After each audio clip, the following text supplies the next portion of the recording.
No one in Hollywood tells the truth about Hollywood quite like Michael Caine. These are the moments his dry wit, working class honesty, and complete lack of ego had the whole room laughing. The only reason I became an actor, well, it was several reasons actually. One, I couldn't do anything else, I was so stupid. Three, I wanted to meet beautiful girls. Then Alfie made him famous overnight. My name is Alfie. Alfie. And the first big star to pull him aside was John Wayne, with 3 pieces of advice he never forgot. He said, never wear suede shoes, kid. Uh-oh. So I said, what? He said, never wear suede shoes.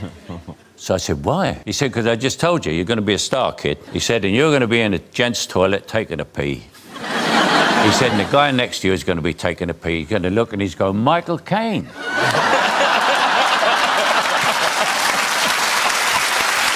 And then he's going to pee all over your shoes. That voice became his signature. It also got him accused of something else entirely at a party in Manila. And Caine swears every word is true. I was making a picture in the Philippines, and I'm in Manila, and we were invited to this very, very posh, expensive house to a party. And I'm being introduced to people and standing, getting a drink and all that. And the hostess is standing over there, and she's looking at me rather nastily, considering that I'm a guest, you know. There was a moment when I was a bit free, and she went... So I went over her, and she said, are you a drug dealer? I said, no. Why do you ask? She said, why is everybody calling you my cocaine? You know that story's true because you couldn't make it up. A lot of people at the party going, where's my cocaine? Over there. Said, not you. Hollywood sold him as a leading man. He'll tell you what filming a love scene is actually like, with 150 technicians watching. Well, no, I mean, I remember we used to do love scenes where, they're always artificial. Either the girl is topless, right, and her boobs are out, and no one's looking at you, they're looking at her tits. Or else it's completely artificial, and the sheet's like an L-shaped sheet. And it comes up here on the guy and comes up to there on her. And it's got this thing like that. And she's moving about in the bed with a man she's been married to for 20 years, trying to hide her bosom. From who? Yes. You know? Yes. 150 technicians, that's who. Sitting beside Morgan Freeman, Caine gives away the trick behind his own face. He didn't invent it. Marlene Dietrich handed it to him at a birthday party. I don't have to blink at all. Marlene Dietrich told me that. Marlene Dietrich told me that, yeah. I was at a birthday party for Liza Minnelli, and her godmother was Marlene Dietrich. And then she saw me, and I was just sort of famous as Alfie or something, you know, and she knew who I was. And she said, you're supposed to be a movie star. Why are you dressed so scruffily? And she started giving me a bollocking about dressing. And then I sat down and she said, and another thing, you're using the wrong eyes. And then she told me that story. It's amazing.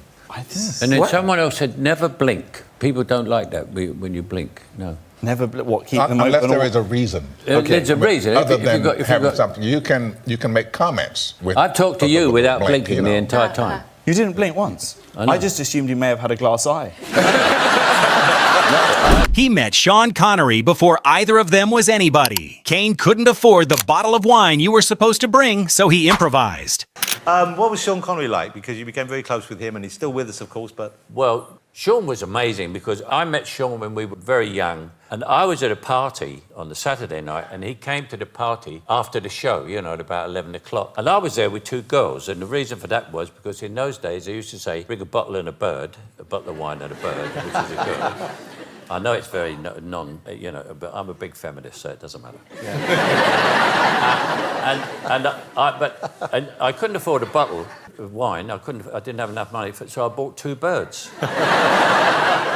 And Sean came in and looked around the room, and he saw me, and I immediately became his new best friend, and he hadn't even spoken to me. And he was over, and that's how we became friends. Best thing that ever happened to him arrived on his television screen. A coffee commercial, a woman he'd never met, and one impossible decision.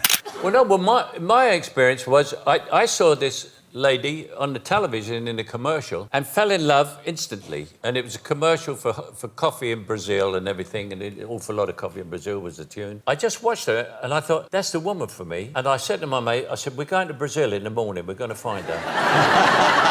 And I went down the disco to my mate, to Johnny Gold in Tramp, where we all went. And we're sitting there, the three of us, and one of the guys came in. He said, where are you three? No girls? What's going on? I said, well, no, I said, I saw a beautiful girl on the television. I said, and I'm going to Brazil in the morning to find her. He said, I've been watching television all evening. I never saw any beautiful girls. I said, no, she wasn't in a show. She was in a commercial. He said, what's a commercial for? I said, Maxwell House Coffee. He said, we do that. I said, well, you know the Brazilian girl in it? I said, I'm going to Brazil in the morning to find her. Can you help me? He said, Michael, she's not Brazilian. She's Indian. I said, oh, really? And he said, yeah, and she lives in the Fulham Road. He'd already quit once. A script arrived, he read it wrong, and decided his career was finished. Then Jack Nicholson knocked on his door in Miami.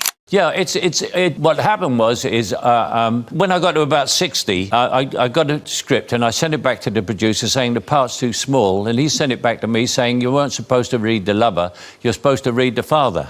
And I thought, hello, it's over. So what I did is I retired and I went to Miami and I bought an apartment and I opened a restaurant and it was very successful. And while I was there, Jack Nicholson was also there and he was living in Miami. And then one day he came to me, we became very good friends, and he came to me, so I've got a script called Blood and Wine and there's a very good part in it for you. And so I read it. And I did it. I went on to win an Academy Award for Cider House Rules and made 6 of the best pictures. Long before any of it, he was 19 years old in a rice paddy in Korea. 4 young soldiers surrounded, and one decision between them. When I was young, I was in Korea when I was 19 with the Americans. But we just sat there, the 4 of us, and we all went, what are we going to do? And we all 4 of us said, we'll die expensive. And we were going to die expensive. And we decided, we charged. We knew we were going to die. I mean, there must have been 100 of them. And we charged the wrong way. It's true. It's true. I mean, there's the 4 of us, silly sods, charging through. It's rice paddies we're on, rice paddies. Charging through, and we charged them to surprise them towards their lines. What we didn't know, they'd all gone round the back behind us to stop us getting back to our lines. You know what I mean? And we just kept running and running. I mean, we ran all night. I mean, we just ran and ran and ran, and we kept running. And then when we realised we were going towards them, we took a left turn. Let's run over there. We run everywhere. He never forgot John Wayne's advice. He never forgot the voice either. Here's Michael Caine's John Wayne taking on Shakespeare. And he didn't know what it was, you know. So he went to be or not to be. That is a question. Whether 'tis nobler in the mind to suffer this length. Who wrote this shit? He's the most impersonated man in the business. Almost nobody gets it right, so somebody finally asked Caine to do it himself. It's wonderful actually sitting there and listening to you talk, because yours is the most impersonated voice in the business, isn't it? Oh yeah, everybody. I can do it. Can you do it? Yeah. Hello, my name is Michael Caine.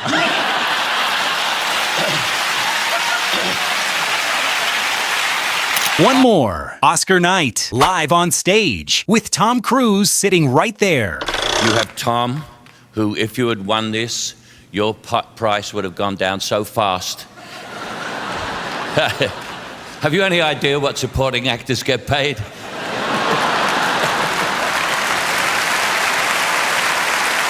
Fame changed his bank account. It never changed where he's from, and he's never once pretended otherwise. It's terribly difficult to explain in England to people how much class distinction there is. It's only when you go away and look back that you see it. When I moved into Windsor, it took me 4.5 years to build an extension, because the local council said his plans will be vulgar, nouveau riche and obscene, because they already knew that I was Cockney, vulgar, had success. I was going to be like a rock and roll singer and build a purple house onto a grade 2 listed mill house. I know from elderly female members of my family, who should be nameless, otherwise I get in a lot of trouble, who say to me, I met a real lady on a bus today. I feel like getting hold of them and saying, you are a real lady. Why do you say, because someone speaks better than you or has more money, that you are inferior to them? And so half of the reason why I always say I'm Cockney and I am working class and I don't give a damn if I am vulgar is to just be that and don't worry about it. 2 Oscars, 1 accent, 0 apologies. Subscribe if that's your kind of man. Another legend drops on this channel next week.